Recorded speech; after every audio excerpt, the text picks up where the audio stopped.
The relationship with China is now by far the most important that Putin has. Vladimir Putin and Xi Jinping have closed ranks against the US and its allies.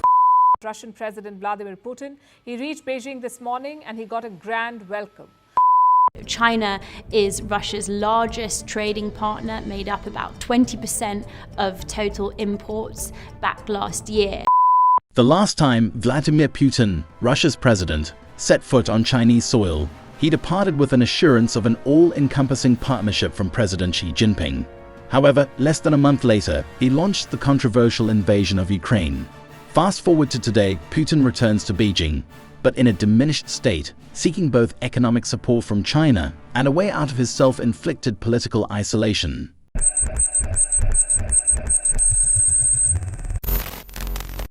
Over the course of the 20 months following the Ukraine invasion, Russia's reliance on China has extended into virtually every facet of its economy.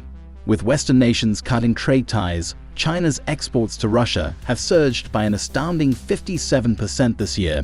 Moreover, the yuan, China's currency, now represents almost half of all foreign exchange trading in Moscow, a significant leap from the mere 0.4% in January 2022.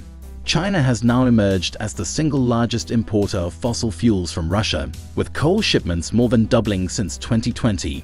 Notably, Putin's attendance at Xi's Belt and Road Initiative Forum, which opened recently, marks his first foreign visit.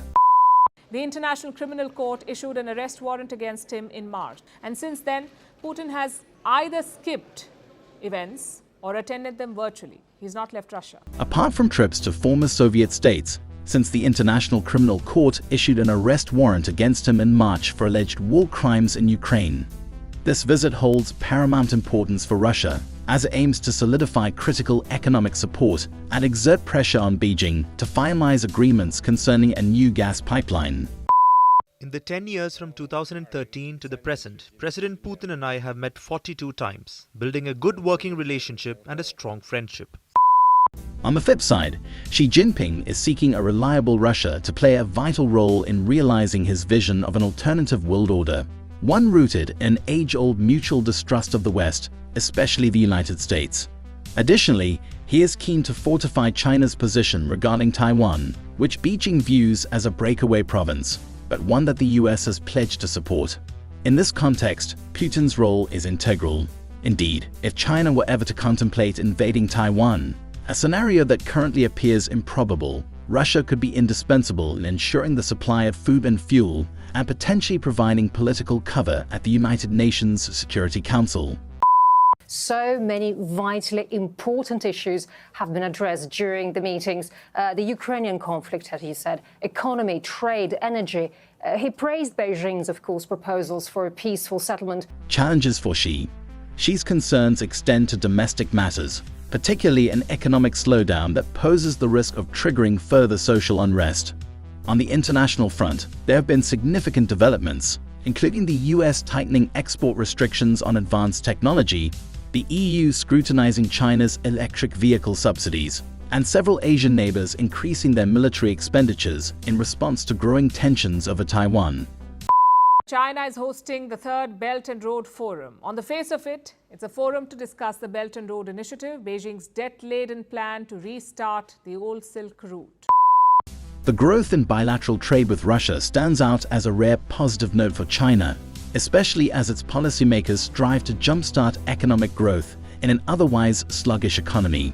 This uptick in exports to Russia can be attributed, in part, to Chinese consumer goods companies stepping in to fill the void left by Western brands that withdrew from Russia due to sanctions. Furthermore, Beijing is extending a helping hand to Moscow to address its most pressing financial concerns. China has emerged as the primary buyer of Russian oil and gas, a role previously occupied by European customers.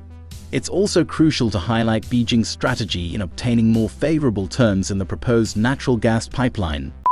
China is continuing to move forward and deepen its relationship with Moscow. Beijing described this relationship as at its highest level ever, and basically this relationship is here to stay. While Moscow frequently touts the potential for imminent agreements, Beijing has been notably reserved, and as of now, no contracts have been signed. Analysts anticipate that Russia will use this week to push for additional deals and cooperation agreements. The internationalization of the yuan, despite representing only 3% of the world's foreign exchange reserves, stands as a significant ambition for Beijing, as it aims to challenge the dominant position of the US in the global financial system. An interesting development here is Russia's increased use of the yuan in export payments, which surged to 29% in August from virtually zero before the Ukraine invasion. The yuan also made up 38% of imports during the same period, compared to a mere 4% previously. However, Xi Jinping finds himself in a precarious balancing act. He seeks a stable and cooperative relationship with the United States and is expected to meet with President Joe Biden in November.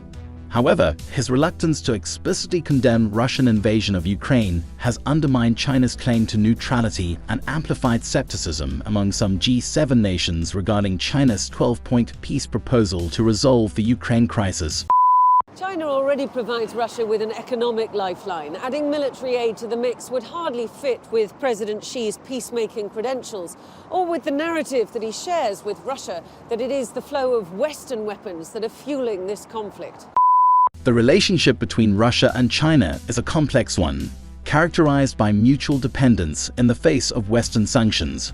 However, it is important for Beijing to carefully assess the costs of this relationship, as Russia's strategic position may evolve over time.